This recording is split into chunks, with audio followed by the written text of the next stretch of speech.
Pakistan Iran पहुंचा है। पाकिस्तान के आसिम मुनीर, तस्वीर सीधा आपके सामने, पाकिस्तान के army chief Asim Munir Iran पहुंचे हैं और उनको रिसीव करने के लिए ईरान के विदेश मंत्री अब्बास अराक्ची खुद पहुंचे थे। दोस्तों, ये बड़ी बात है, एक देश के आर्मी चीफ को रिसीव करने के लिए भाई किसी देश का विदेश मंत्री खुद खड़ा हो, ये अहमियत बताता है कि पाकिस्तान को कितना मानता है ईरान। दोस्तों, इसके अलावा बड़ी अपडेट आ रही है, ये है वो अपडेट, कहा जा रहा है 1 इंच दूर है ईरान और अमेरिका, सिर्फ 1 इंच दूर है, दोनों के बीच डील हो सकती है। लेकिन ये बात कह दूं कि कंफर्म कुछ भी नहीं है, क्योंकि यहाँ एक तरफ ईमानदारी से ईरान है, धोखे से कत्ल करने वाला अमेरिका है।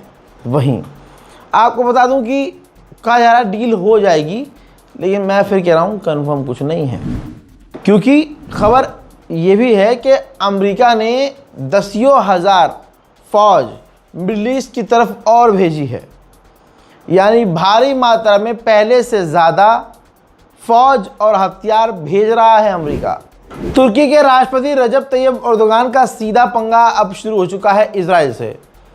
तुर्की के राष्ट्रपति रजब तैयब एर्दोगान ने कहा कि मैं याद दिलाना चाहता हूं बच्चों के कातिलों को, इजराइल को, नरसंहार करने वाले देश को, तुम्हारे बच्चों को और हमको कुछ नहीं कह सकते। तुम तुर्की के ऊपर किसी भी हालत में कभी भी उंगली नहीं उठा सकते। उधर इजराइल ने एक अरब की महिला को गिरफ्तार किया है, फिलिस्तीनी महिला को। इल्ज़ाम ये है कि ये ईरान के लिए जासूसी कर रही थी। जो डे 1 से मैं कह रहा हूँ वही बात अब रशियन ऑफिशियल ने कहा है, इसीलिए ईरान को सतर्क रहना चाहिए। रशियन ऑफिशियल ने कहा कि अमेरिका इजराइल ये बातचीत का ड्रामा कर रहे हैं, ये अमेरिका सिर्फ ड्रामा कर रहा है। वो इस बातचीत के बीच तैयारी कर रहा है और पूरी तैयारी उसे करनी है, क्योंकि उन्हें ईरान के ऊपर ग्राउंड ऑपरेशन करना है। तो ये बातचीत के बहाने अमेरिका इजराइल सिर्फ तैयारी कर रहे हैं। उधर चाइना के ऊपर जहर उगलते हुए अमेरिकी ऑफिशियल ने कहा कि स्ट्रेट ऑफ हॉर्मुज़ पूरी तरह से बंद किया गया है। ये ट्रंप ने बहुत बढ़िया किया है, इससे चाइना की इकोनॉमी पूरी तरह से डिस्ट्रॉय हो जाएगी। और भी बहुत तरह के जहर अमेरिकी ऑफिशियल ने उगले हैं। अमेरिका के वित्त मंत्री ने कहा है कि हम अरब देशों के एलाइज हैं, वो हमारे साथी हैं, और हम फिलहाल उनके देशों के बैंक से कांटेक्ट कर रहे हैं, अलग अलग अरब बैंकों से, कि ईरान आपके बैंक का इस्तेमाल ना कर सके। हजरत IAEA ना हो गया, मजाक हो गया। सेम वही पैटर्न है। जब ईरान पर पहले हमला हुआ था तो सबसे पहला बयान IAEA ने ही दिया था और कहा था कि ईरान परमाणु बनाने के करीब है। उसके बाद अमेरिका और इजराइल ने IAEA के बयान को आगे बढ़ाया। उसके बयान का सहारा लेकर इजराइल के अमेरिका के द्वारा ईरान पर हमला कर दिया गया। अब ये रही रिपोर्ट इस भी जंग में जो अभी हुई है, इसके बाद IAEA के द्वारा कहा गया है कि ऐसा कोई सबूत नहीं है कि ईरान परमाणु बना रहा हो। लो कर लो बात। फिर कहता है IAEA कि ईरान के पास यूरेनियम है, ईरान बहुत मजबूत है, वो चाहे तो परमाणु बना सकता है। ईरान की रेड क्रिसेंट ऑर्गेनाइजेशन ने कहा कि 7,200 से ज़्यादा हम लोगों को मलबों से निकाल चुके हैं और दसियों हज़ार हम ऐसे ऑपरेशन कर चुके हैं। यही रेड क्रिसेंट से फिर मुलाकात की है ईरान के प्रेसिडेंट पेज़ेश्कियान ने, जो डॉक्टरों की संस्था है और इनके अंदर ह्यूमन राइट से जुड़े हुए और भी लोग काम करते हैं। हजरात, रेड क्रिसेंट सोसाइटी ने अपना बेहतरीन काम करके दुनिया को दिखा दिया है। ईरान के राष्ट्रपति ने कहा कि वो हमें आतंकवादी कहते हैं, जबकि आतंकवादी वो खुद हैं। उनका जहां मन करता है वो वहां हमला करते हैं, वहां आतंकवाद फैलाते हैं, वहां नरसंहार करते हैं, लेकिन दुनिया उन्हें कुछ नहीं कहती। दुनिया उन पे खामोश रहती है और हम हक का साथ देते हैं, हक बयानी करते हैं और हम नरसंहार नहीं करते हैं। अमेरिका ने हर बार छुपाया, अभी तक छुपाया, लेकिन हम नहीं छुपाएंगे। कुवैत अब बेचारा छुपा कर भी नहीं छुपा पा रहा है। ये बिफोर आफ्टर देख लीजिए, कुवैत में अमेरिका का बेस, जी हाँ सही देख रहे हैं आप, कुवैत में अमेरिका का बेस जो पूरी तरह से ईरान ने तबाह कर दिया था। अमेरिका की कमर तोड़ने के लिए रशिया भी कूद आया है।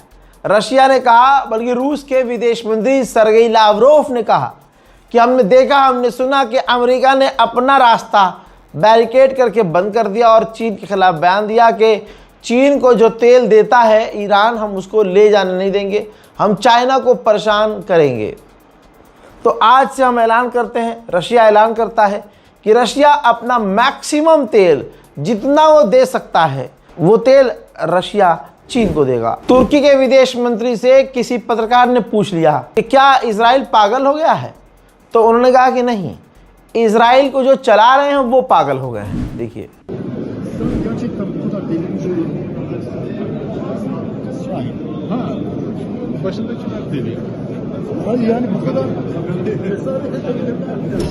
ब्रिटेन की सरकार ने अमेरिका के मुंह में मूत दिया।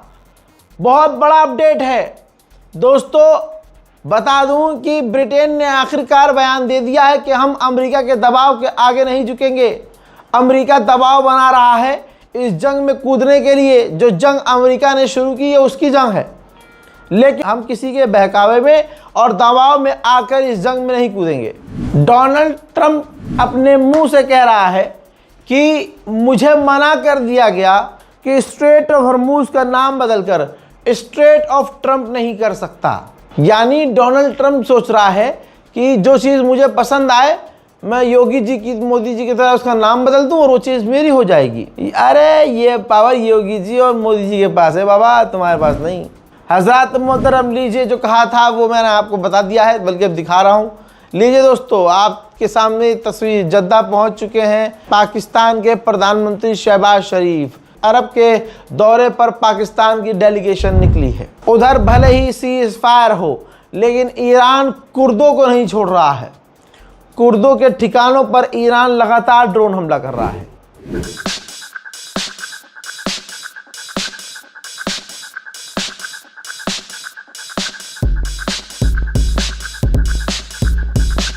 इसके अलावा चाइना के विदेश मंत्री ने ईरान के विदेश मंत्री से फोन पर बात की है।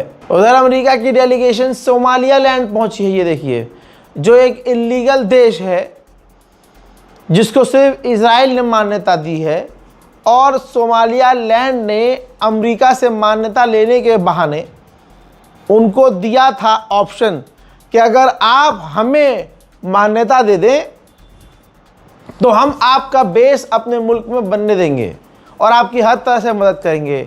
लगता है अमेरिका ईरान से पिटने के बाद महसूस कर रहा है कि उसे किसी देश की ख़ास ज़रूरत पड़ने वाली है, और सीधा वो सोमालिया लैंड अपनी डेलीगेशन भेज चुका है अमेरिका, और अब बातचीत चल रही है।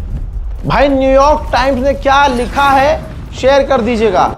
अमेरिका के अखबार ने लिखा है कि 4 तरीके से डोनाल्ड ट्रंप की इस जंग से अमेरिका को बड़ा नुकसान हुआ है। पहला ये कि इस जंग से ईरान बहुत मजबूत हो गया है। दूसरा, अमेरिका के हथियार ख़त्म हो रहे हैं।